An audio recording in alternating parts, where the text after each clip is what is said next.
Zoom कर दे थोड़ा।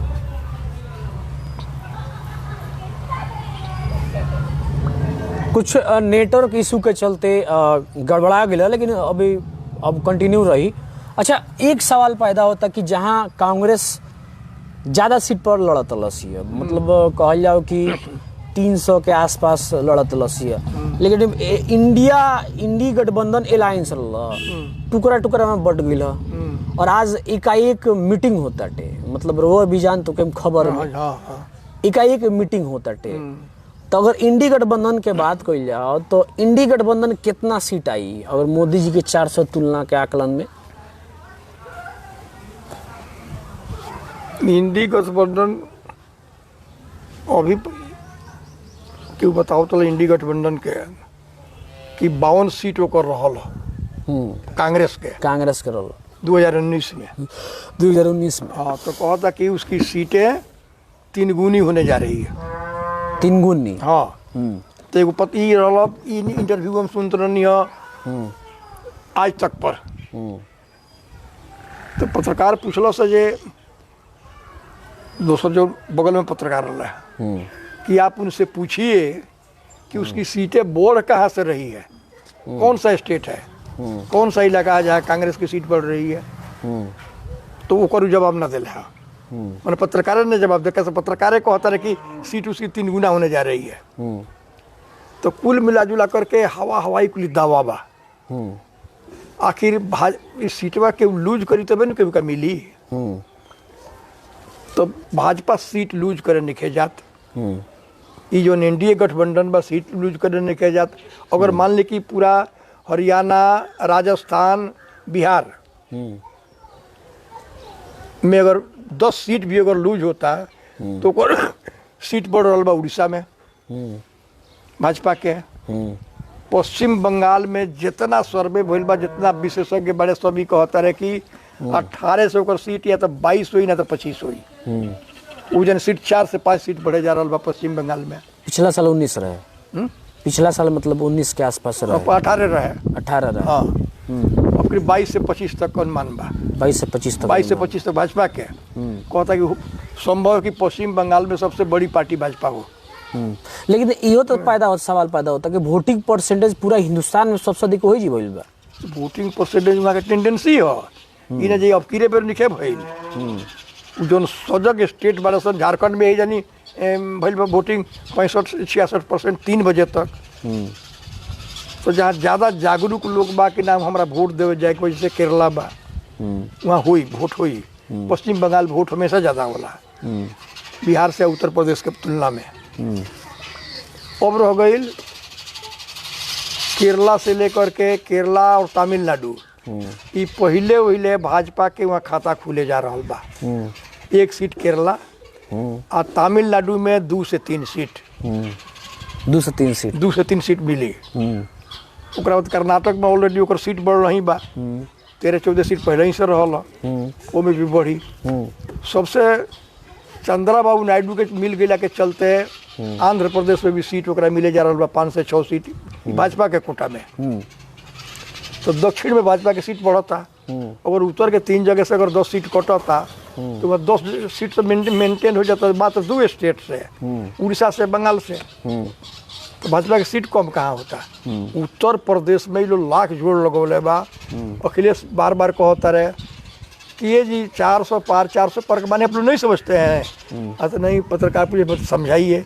तो 400 हम लोगों का है, अब पार वाला जो 143 है वही भाजपा का सीट है।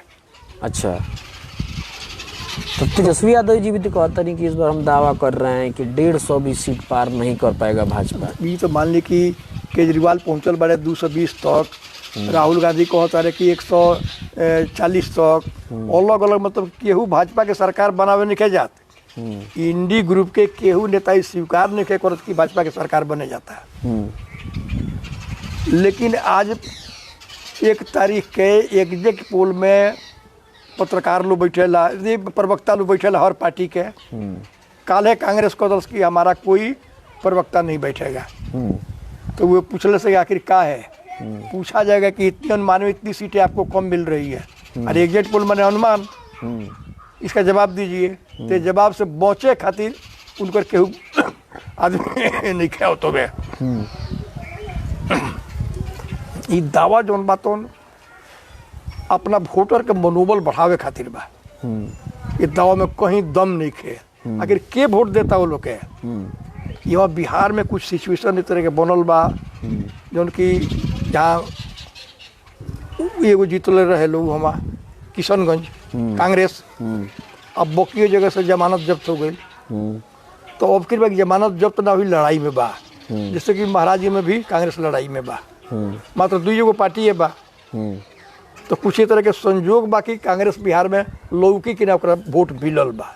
अच्छा, काराकाट पर निश्चित तक कट गई। काराकाट के अगर लेकर चर्चा कल जाओ तो पवन सिंह के लोकप्रियता कितना हावी रही उपेंद्र कुशवाहा? पवन सिंह के संभावना बनता। हाँ, कैसे ऐसा बात नहीं है कि जहाँ तक हमारा अपन अनुमान बा कि जे तरह मोती नंदन बहुगुड़ा के हरा दिया अमिताभ बच्चन। हाँ। ये बार मोदी के हिंदुस्तान के केहू नेता अभिनेता मोदी के नहीं हरा सकत। हम मोदी जो बड़े तो अपराजय केहू हराइए नहीं कर सकत उनका के। उसने आदमी ना कोनो पार्टी में आदमी पैदा नहीं कर भाई। लेकिन यहाँ जौन बा वो तरह के अपन लोकप्रियता दम खम उपेंद्र कुशवाहा नहीं खन रखत। अरे मानी कहीं के चीफ मिनिस्टर रहते चाहे इस तरह के मंत्री रहते, कुछ कार्यकाल उनकर रही तब तो लोग तुलना करीत। वो जातीय गणित के नेता हुआ कुशवाहा समाज के। तो इसे पवन सिंह हावी बढ़े उनका पर इमे दूर आई नहीं है। अच्छा, वो को विधानसभा के लिए बात करनी कि साधे के कोशिश होता है तो में का तेजस्वी यादव के फैक्टर काम कर जाई? तेजस्वी यादव में जातिगत जनगणना जन करे लोग काम कर जाई। जातीय जनगणना वो में जैसे कि ये लोग कहा नाम बाकी हर जात का प्रतिनिधित्व देव तो संभव नहीं कि हर जात के प्रतिनिधित्व दुनिया के जात बड़ी सन। लेकिन उनमें जो जात 2% 4% बा सक्षम बा राजनीति से लेकर के अर्थव्यवस्था में उकरा प्रतिनिधित्व मिली। जैसे कि वो गुण के मिलल बा उत्तर प्रदेश में, या एगो धानुक के मिलल बा हवा। तो कुल मिला जुला करके भूलावा बा कि ना अब इनकरा के दिले बनी अगला बार तोहरों के देव, ताकि backward classes extremely backward classes हमरा संगे सटल रहो। आ तब जकर वोट बैंक जौन अपर कास्ट के बा ये के हमने के दीवार को दिसन उद्देश्य यहाँ बा। अच्छा, वही में चूँकि बैकवर्डे के नेता नीतीशो होन, बैकवर्डे के नेता लालुओ हुआ, लड़ाई रही। अगर उनकर वोट बैंक बा MY तो MY से अब बदलने बड़े को तरह के माई बाप दोनों, तो बाप के बदले बहुजन का कुली व्याख्या कैले बड़े। लास्ट में पी से पुअर। तो ये लोग रणनीति चल रहा बा। लेकिन रणनीति कितना सफल हुई भाजपा के रहते हमारा नहीं के बुझात कि तेजस्वी या चीफ मिनिस्टर हुई है। तेजस्वी चीफ मिनिस्टर ना। लेकिन सबसे बड़ा फैक्टर पैदा करता प्रशांत किशोर जी के जनसुराज। लगातार कैंपेनिंग करता, लगातार दावा पर दावा को होताटे, लगातार सर्वे पर सर्वे वहाँ के बहुत तरह का बयान आवताटे। तो ई का लागत जे जोन प्रकार से आम आदमी पार्टी दिल्ली में अपन मतलब स्थान बना लेलस, तो का जन सुराज बात 2025 में अपन एगो स्थापित कर पाई? जन सुराज के अनुमान ही बा कि जन सुराज लड़ी विधानसभा के चुनाव। अब किरण लोकसभा के चुनाव उनका लड़े कर रहा वाल्मीकि नगर से खुद प्रशांत किशोर के। लेकिन का जन का सोच के लड़ रहे। लेकिन विधानसभा लड़ी लोग। अब विधानसभा लड़ी तो उनको हर जगह कैंडिडेट फाइनल हो गई बा। जहाँ जहाँ घूमता रहे, कैंप करता रहे, 2-4-10 गाँव के मिला के वो कैंडिडेट अपन फाइनल करता रहे। तो फाइनल करता रहे तो उनको देखनी भाषण जो देता रहे तो ठीक देता रहे। लोग से सवाल पूछता रहे कि इतना दिन से लोग जात पात कोई नहीं, जात के नेता के वोट देने का मिलल। इसे जात पात से अलग हट के बिहार के विकास खातिर बातों को, बिहार के विकास खातिर कामों को। उनको नीति अच्छा बा, इनमें कोई नियत अच्छा बा, नेता अच्छा बढ़े। ऐसे संभावना बनता कि एक बेर में तो आमूल चूल परिवर्तन ना कर पाई हैं। लेकिन बिहार में आवेला दिन में एगो स्तंभ बन के उभरी है। अच्छा उमेश जी, एगो बड़ा चर्चा अगर सिवान जिला के हम करी तो जीवन यादव के लेकर बहुत चर्चा रहा। जीवन यादव की अगर बात करी, निर्दलीय इंडिपेंडेंट कहल जात रहा कि अवध बिहारी से लाख दर्जा अगर कहल जाओ तो जीवन यादव हो सकत रहे। तो जीवन यादव के जौन चुनाव बाटे कितना सही साबित होता है। अगर हम बात करी कि अगर भविष्य के बात करी तो भविष्य अभी तो पहले का चुनाव हटे, मतलब जीवन यादव का भविष्य का ई लोकसभा तय करी। देखिए जीवन यादव हमारा अनुमान से फेमस बारे सिवान में, सिवान के लोकेशन में, आ सिवान जिला के एरिया बहुत बड़के बा। तो जे तरह एगो तालाब के तैराक कूद जाओ नदी में, तैराक तो बहुत कुशल तैराक बाबू, नदी भी पार कर सकता, लेकिन संभावना रही ओकरा डूबे के। जीवन यादव कैंडिडेट अच्छा बाड़े, लोकप्रिय भी बाड़े, लेकिन उनको ऐसा लोकप्रियता अबही नहीं है कि कोनो पार्टी के लेवल में जाके पार्टी के कैंडिडेट के हरा देश और निर्दलीय जीत जा। अच्छा वहाँ के तो कहनी कि 2 लाख हम से के मरीज के इलाज करनी सन, आँख बनवनी सन, बहुत लोग के मदद कैनी सन। तो ई उ फैक्टर अगर समाजवाद के अगर जोड़ कर देखल जाओ तो समाजवाद वहाँ के अगर भविष्य में अगर हम बात करी, तो लोकसभा के चुनाव हो गई, अदरवाइज और भी मेरी चुनाव बाटे जन वहाँ के समाजवाद रहल बाटे, आँख बनावल, लोग के मदद कईल, जगह जगह जाके कईल। तो ये समाजवाद कितना फायदा करी या नुकसान बाटे? फायदा करी। आवे वाला दिन में जीवन यादव नेता के तौर पर उभरी है। आई जितना स्थापित धाराओं कुल लोग बा, ये सब लोग रिटायर कर जाई। अब वो अवध बिहारी के कोनो संभावना नहीं है। ये आखिरी इलेक्शन अवध बिहारी के, अवध बिहारी के आखिरी इलेक्शन हो। ओम प्रकाश के जी में कोनो संभावना नहीं के बाँचल, वो MLA भी अब निकन बन सकत। कुछ आदमी बा ओकरा खुदे अब अपने घरे अस्थिर हो जाए के चाहिए, लेकिन जीवन यादव के भी उम्र भी बा। आ जीवन यादव के सिवान जिला में उनका हम उम्र जौन लोग बा या उनसे छोट जौन वर्ग बा मैंने उम्र में, ओकरा विषय काफ़ी लोकप्रिय बाड़े, काम कैले बाड़े, काम करे के क्षमता रखता रहे। इससे आवेला दिन जीवन यादव के हुई। आ जीवन यादव कई फैक्टर तुरंत आजमावल जाई तुरंत विधानसभा में जीवन यादव लड़ी है। जीवन यादव लड़ी है। ये अपना के अगर सिवान से लड़ रहे थे विधानसभा, तो जगन ओम प्रकाश लड़ रहे ओकरा टाइफिस हो गई, जीवन यादव लड़ी है तो उनका बेहतर स्थिति में रही है, बेहतर स्थिति में रही। तो अवध बिहारी चौधरी के मतलब रोहन मानते लास्ट बटे राजनीतिक समाप्त बा। तो वहाँ का तो कहता कि अभी भी हम उल लायक बानी, कोहे खातिर कोई कम जवान बनी। अभी मैं 67 साल के उम्र हमार भइल। हम बिहार विधानसभा के अध्यक्ष भी रहल। ना तो रहल बाबे, आजो भी अध्यक्ष नाम नहीं कर, मतलब हमारा अनुभव बाटे सकतनी। तो अनुभव से ना कि देखी वो समुची नेता लोग जातीय फैक्टर के नेता। अगर वो यादव ना रहते तो फिर ओकरा उनका इतना वोट ना मिलित। मान ले कि वही शहरिया में एक से एक काबिल लोग बा, विद्वान बा, विशेषज्ञ बा, लेकिन ओकरा 10 गो वोट ना मिली। कैसे? ओकर जात वर्चस्व में नहीं है।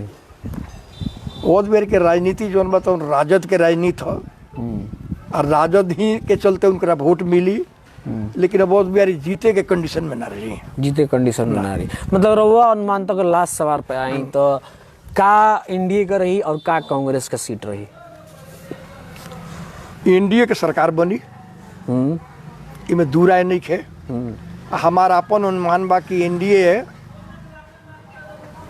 200 कहते हैं 383 सीट तक एनडीए पहुंची। 383 एनडीए गठबंधन बाद छाड़ दी तो एनडीए बाद इंडी गठबंधन न।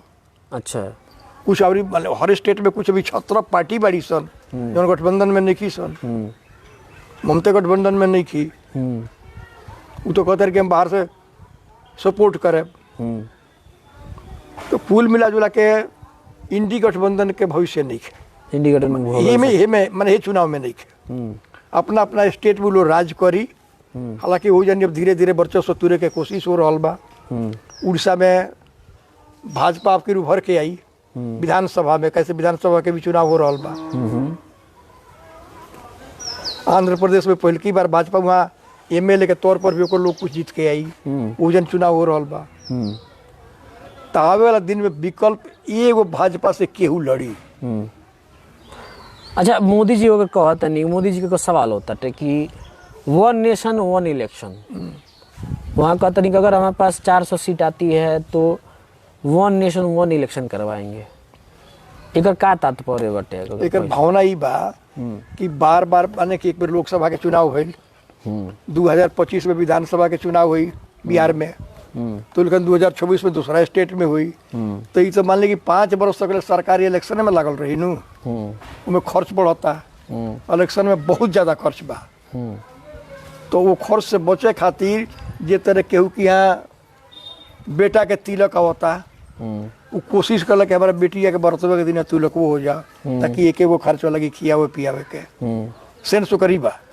तो लेकिन मोदी जी के खर्च बचावे खातिर कि देश के श्रम बचे, देश के साधन बचे, लोग के परेशानी कम होके, अगर एक बार विधानसभा लोकसभा दोनों हो जा, शुरू में जब देश आजाद भइल दोनों एक संगे होके ना, दोनों एक संगे होके, धीरे धीरे कांग्रेस के पराभव होके लागल, कभी कहीं केहू के शासन आ गई, कभी केहू के शासन आ गई, बीच में मिड टर्म सरकार बन गई, गिर गई, तो फिर तो चुनाव करावे पड़ी नू।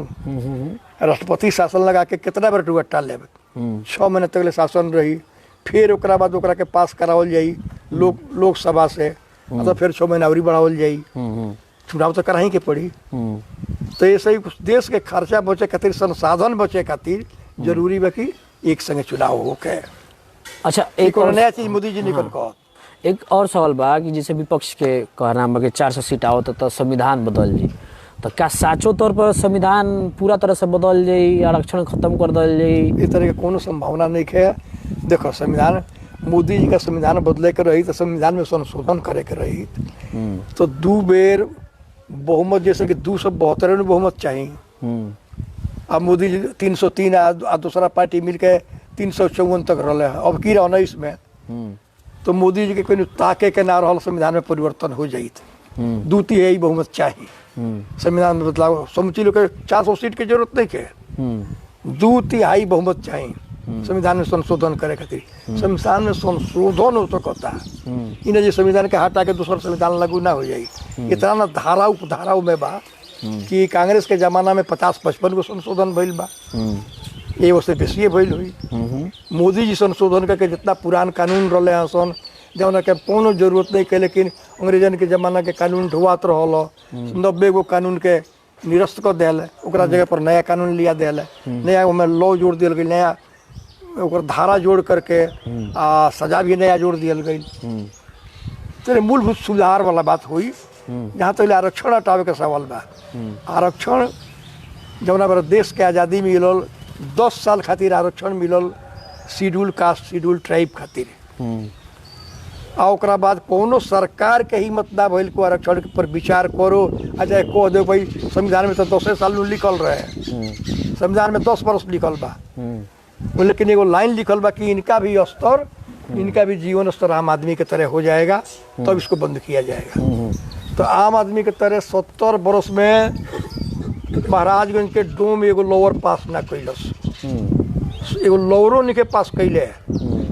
रामसापुर में हरिजन टोला बा, हरिजन कॉलोनी, हमारा नहीं के बुझात कि मुश्किल से 1 2 3 खुजला पर मैट्रिक मिली है सन, बाकी कोनो पढ़ल लिखल खाली ईटा पत्थर वाले बड़ा सन। तो आखिर ये काम करी कैसे उनके लेवल बढ़ी, जब तक एजुकेशन ना हुई लेवल ना बढ़ी। फिर तक सवाल पैदा होता है कि शोषण कर जाता, बीजेपी शोषण करती है। नहीं, मैं शोषण नहीं कहता, ये में जो जेकर जो आरक्षण मिलता, 1 मिनट, जेकर जो आरक्षण मिलता 49% के दायरा में मिलता, 49% के कैसे बार बार कोई जगह मराठा के आरक्षण दे दियल गई, कहीं गुजर के दे दियल गई, कहीं जाट के दे दियल गई, लेकिन सब जगह जाके सुप्रीम कोर्ट में निरस्त हो गई। सुप्रीम कोर्ट बार बार कहता कि संविधान की पाबंदी है कि आप 49% से ज़्यादा आरक्षण नहीं दे सकते हैं, एगो तो ही बंधन बा। तो वो में जैसे आरक्षण बढ़ाओ के तो ये लोग कहता कि संविधान में संशोधन करके आरक्षण का दायरा बढ़ाया जाए और लोगों को भी आरक्षण दिया जाए, मैंने विरोधी पार्टी मांग करता है। अब मोदी जी कहता है कि आरक्षण उसमें हम नहीं बढ़ाएंगे, जो संविधान के दायरे में उतना ही लोगों को आरक्षण मिलेगा। ये में ये लोग के बेचैनी बाकी मुसलमान का आरक्षण दे दिले बा लोग कर्नाटक में। ओकरा बाद और भी जगह देवे के तैयारी बा। तो मोदी जी के कहना भी बा कि ना धर्म के नाम पर आरक्षण ना मिली। जैसे कि हमनी यहाँ एगो बा एक्सट्रीमली ना एक इकोनॉमिकली बैकवर्ड कास्ट है कुछ तरह बात माने अपर कास्ट में जे आर्थिक रूप से बहुत पिछड़ल बा ओकरा कहते 10% आरक्षण मोदी जी दिला। मोदी जी दिला तो ओमे के आरक्षण में समझ के काटल। और कर्नाटक में जौन कोइल बा तो 22 से 27% जौन आरक्षण बा ओबीसी खातिर वही में घुसा दियल बा 132 गो जात के। मायावती ममता बनर्जी घुसा दिले बड़ी 2010 में लागू भइल उन्हें बंगाल में और 2011 में और जात के घुसा देली। तो ई चालाकी से खुश करे खातिर कुछ वर्ग के ये आरक्षण के विरोध में मोदी जी बढ़े। आरक्षण के विरोध में देखिए वो मैंने ये तरह के आरक्षण के विरोध में बढ़े। अच्छा अच्छा ई जौन बा कि ओबीसी शेड्यूल का शेड्यूल ट्राइब एकर आरक्षण मिलत रही। मोदी जी बार चिल्ला के कहता रहे कि हम क्या बाबा साहब अम्बेडकर भी आज होते तो वो भी इसको निरस्त नहीं कर सकते थे। प्रक्रिया बा ओकर संविधान में संशोधन के प्रक्रिया बा कौन सी हटावे के कौन जोड़े के प्रक्रिया बा। ई जौन 400 सीट के मांग जौन हो रहा बा तवना खातिर स्पष्ट उनका पार्टी के लोग कइल जेपी नड्डा कहले या अमित शाह कहले कि आखिर 400 सीट हमें क्यों चाहिए। तो बताओ लो कि 400 सीट हमें इसलिए चाहिए कि हमको पीओ के को ऑक्युपाई कर लेना है वो हमारा है। एक बताइए हो गई। दोस्तों मूल उद्देश्य बा 400 सीट के कि भारत के तीसरका आर्थिक शक्ति बना दे दुनिया में। ओकरा बाद जितना मान ले कि बहुत तरह के आयुध बा विपन्स बार से लड़ाई के और भारत खुद बना रहा बा और दुनिया के 65-70 देश के निर्यात भी कर make in India made in India made in India. तो ये तरह तरक्की खातिर मांगता रहे 400 ताकि लोग अड़ंगा ना डालो। मतलब ई जब प्रोपेगेंडा कइल जाता दोसर तरीके का कइल जाता विपक्ष के ये तो प्रोपेगेंडा कइल जाता वोट खातिर। मोदी जी के उद्देश्य हमेशा देश पहले बा। मोदी जी बार बार कहता रहे कि नेशन फर्स्ट देश हमारे लिए पहले है। उसके बाद आई कहता रहे कि भाई इन लोगों का परिवार पहले है अब देश बाद में है। चलिए आज हमारे साथ मौजूद रहे उमेश गिरी जी जो राजनीतिक विशेषज्ञ हैं तमाम सभी चीज़ के लेकर चर्चा भी वही लटे और यहाँ का वक्तव्य सुननी है। अब 4 तारीख के इंतजार कर जाओ और मैच बॉक्स लगातार पैनी नज़र प्रत्येक खबर पर बनाए रखी और 4 तारीख के का आकलन होता ओकरे हिसाब से दिखाओ जी। तब तक रहो देखते रहिए मैच बॉक्स। बहुत बहुत धन्यवाद।